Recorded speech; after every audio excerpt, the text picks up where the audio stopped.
Hello, second graders. Here we are again. A little later in the evening for me, but it's time for our last story of the year. And this year, we're going to do a little different story, or this time for this year. I've been reading different stories with different storylines. Some were better than others, but all had a message. This story is about my story. It's not about reading a story, it's about sharing with you a little of my life story of over 70 years. Now, trying to get over 70 years summarized in 10 or 15 minutes is a bit of a challenge. So I will make the best of it. I will undoubtedly skip over some things that were important, but I will try to hit most of the highlights in my life and share that with you today. So my life, like most of you, began at a very early age. Now think about that statement. In case some of you started out older than younger, most of us started out at a very young age. I grew up in Southern California. I had parents that were both from Arkansas. That's why I have my Razorback hat. Razorback is the mascot of the Arkansas University, which represents all of Arkansas. So you see a lot of Razorback hats in Arkansas. My parents met in California, didn't know each other in Arkansas, but met in California and married and had two children, myself and my sister. They came out in the 40s during World War II to find job and work that they couldn't find in Arkansas. So that's how our life began. And both parents were hardworking. They grew up on a farm and did lots of chores and were used to hard work. They weren't Christians at the time. They didn't profess a faith, but they believed the church was important and had my sister and I both attend church on a regular basis until we got older, and then we could make a decision for ourselves. But one thing I knew about myself at an early age was I had red hair and freckles, and that made me a lot different than a lot of the other kids. And it was bright red hair, and I got teased a lot, and I tended to be kind of a shy person and didn't talk a lot. And so it bothered me a lot that people would point me out because of my red hair and freckles. In fact, I have a picture I'm going to share with you when I was in second grade in Southern California. And here it is. That's me. I'm not really smiling. I didn't have a lot to smile about back then. I didn't have the sense of humor that I have now, that I've worked on for many years. But that's what I looked like when I was your age. So in school, as I tried to find out who I was and what I wanted to be, the one thing I knew for sure is I wanted to be good. I wanted to be good at everything. Whatever I did, I wanted to be good at it. Even though I wasn't a great student, I worked hard and probably got above average grades. But what I was good at was athletics. I could play most sports better than most, and I was really fast. I could outrun everybody in the school, in my neighborhood, just about everywhere I went. I was faster than everybody. And that gave me an advantage as I got older and got into more sports. But in striving to be good, my mom always tried to encourage me in that area by telling me that she had to pay my sister to be good, but I was always good for nothing. So with that incentive, I tried to be good. And that was difficult a lot of times. By the time I got to be in high school, I'd become pretty good at most sports and got a lot of recognition and got an opportunity in high school to play major sports. And then something happened in our family that changed my life forever. And my dad contracted cancer and died at age 39. I was 16 years old at the time, and that changed my life drastically. It changed the way I thought. It changed my future, or what I thought I wanted to do or be. So I was a little bit lost there for a while. And in my junior year in high school, I got invited to a Youth for Christ rally. Now, as a shy kid that didn't speak a lot, the last thing I wanted to do was go to a banquet with a lot of people I didn't know. But this one featured a professional football player that was given a testimony. And I wanted to hear what he had to say. I'd gone to church all my life. I wanted to be good. And did he have something that would help me along those lines? And when he spoke, he talked about that we would never be good enough to save ourselves. No matter how hard we tried, we could never earn our salvation by good works. And I'd never heard that story. Even though I had attended church, I never really heard that I was a sinner, that I needed a Savior. And that was something I just didn't know anything about. And then they did something that I knew I would never do. They had what's called an altar call, where when the speaker got done, he asked if anybody would like to come forward and receive Jesus Christ as their personal Savior, that they would have counselors there to meet with us and talk to us and help us in that path. Well, that's something I knew I would never do. I was too shy. I'm not going forward. I'm not going to do that. And as I bowed in the prayer at the end of this time together, all of a sudden my legs started moving, and I was in the aisle moving toward the front of the auditorium. And I shocked myself. I didn't know what that was all about. So I went forward and I talked to counselors, and I realized that I could have knowledge and assurance that I could be saved and be with God for eternity. But I had to accept it on faith by His grace and His love for me, and I couldn't do it by my own performance. And so that was great news, because I've struggled with performance and not always living up to my own expectations.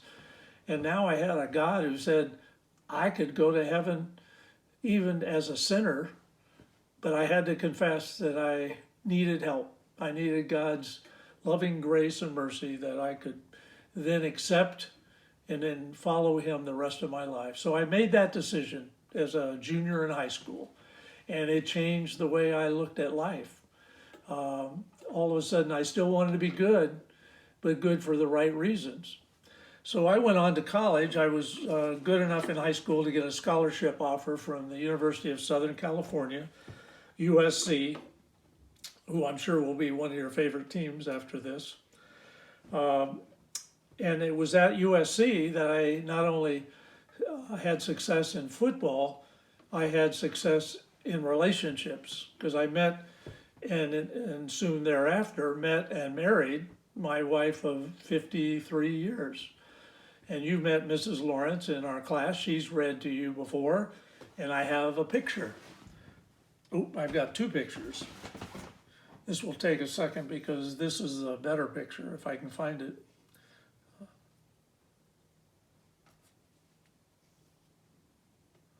We had a couple of choices, and I'm trying to do one that is on my,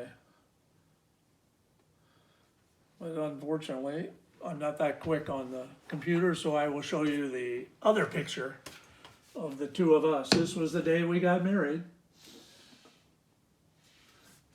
And I picked my wife on a number of character qualities that she had, but not only was she a beautiful young lady, she was someone who shared a faith in Jesus Christ. And that was the most important thing for me in marriage, because I was very young and very immature. So finding a beautiful lady that would be willing to marry me and share a faith in Jesus Christ seemed like a dream come true. So we were married in our junior year in college. while I was in college, I had some football success. I went to 3 Rose Bowls. I was a starter for 2.5 years. I got to get my USC hat on, and had a great experience, including meeting my wife. And in 1967, we were national champions. We lost only one game the whole season, and played in the Rose Bowl and won that game and became national champions in 1967. So a lot of athletic success. But also when I was in college, I got involved with an organization in the summer called the Fellowship of Christian Athletes. And this was a great organization for me because it combined my love of athletics and faith. And each summer I would go and spend most of the summer as a counselor in these camps, sharing testimony and working with the groups that were there. And we often worked with high schoolers that were younger than us. And it was a great experience that I had. And that became an important part of my life. And so when I got through with school, I was good enough to get drafted by the New Orleans Saints, who were a new franchise in the NFL. So I also had the opportunity to continue my career and was drafted and went to New Orleans to play football. And the nice thing about professional football is you get paid to play.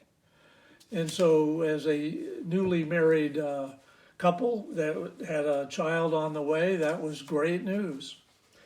However, in New Orleans, I got injured early in the preseason and tore up a knee and could no longer play that year. And it turns out I couldn't play again after that. So as quickly as it started, it quickly ended. So after a year at New Orleans, I realized I would have to find a new career. So it was another, what now? And so in my life, I started to try to figure out what I want to do because the only thing I ever knew was athletics. That's all I ever wanted to do. And so with a football career in the background, I thought maybe coaching, and didn't really feel I was that well suited for coaching, even though I enjoyed sports and that was a way to continue that lifestyle.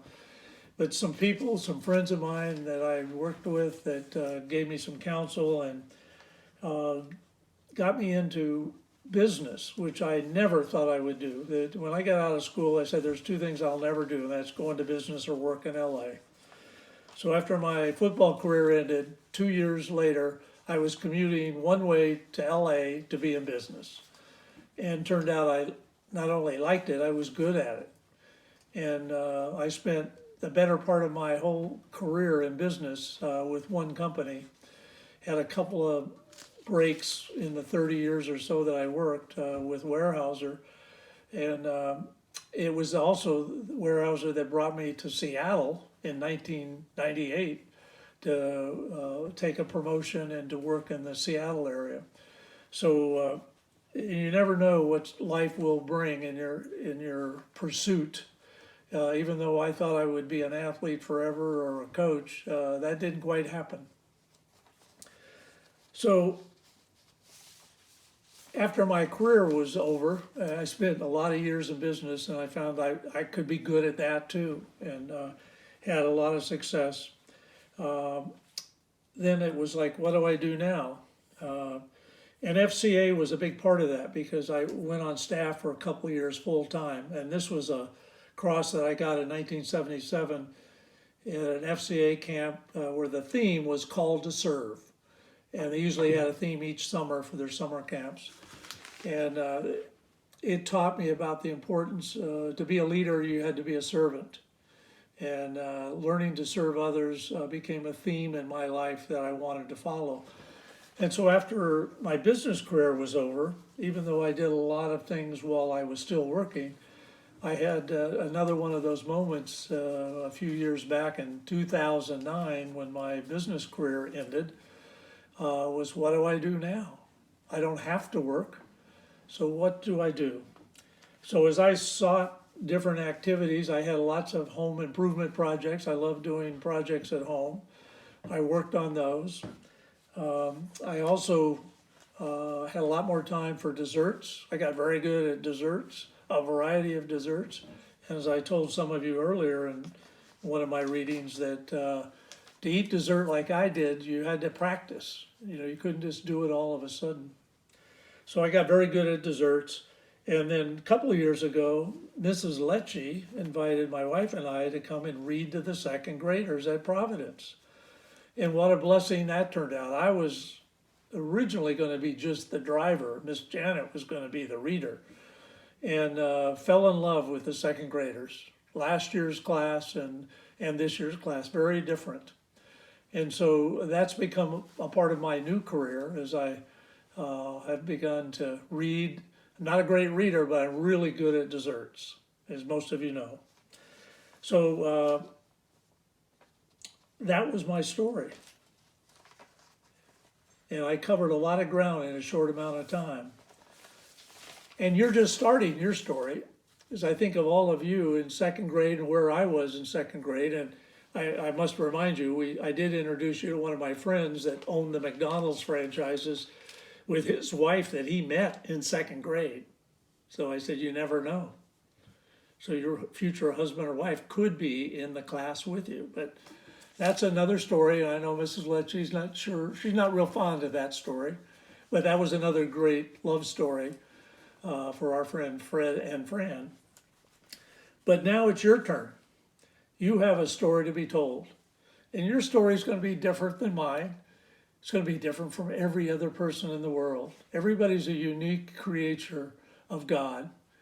And he will write his story on your heart, and you will have a story to share. And so one day, my hope and prayer is that I'll get to hear the rest of your story,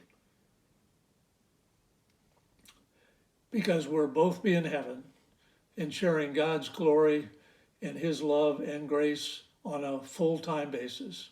So I thank you for this year, for all the times we had to share, and I look forward to next year, and I look forward to hearing your story one day.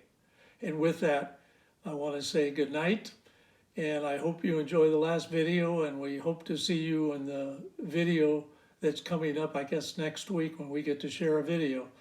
And if I can get Mrs. Lawrence to get up off the sofa and come over so she can turn off the video, and I won't look so clumsy leaning over to shut it off. So thank you and good night. Good night, guys.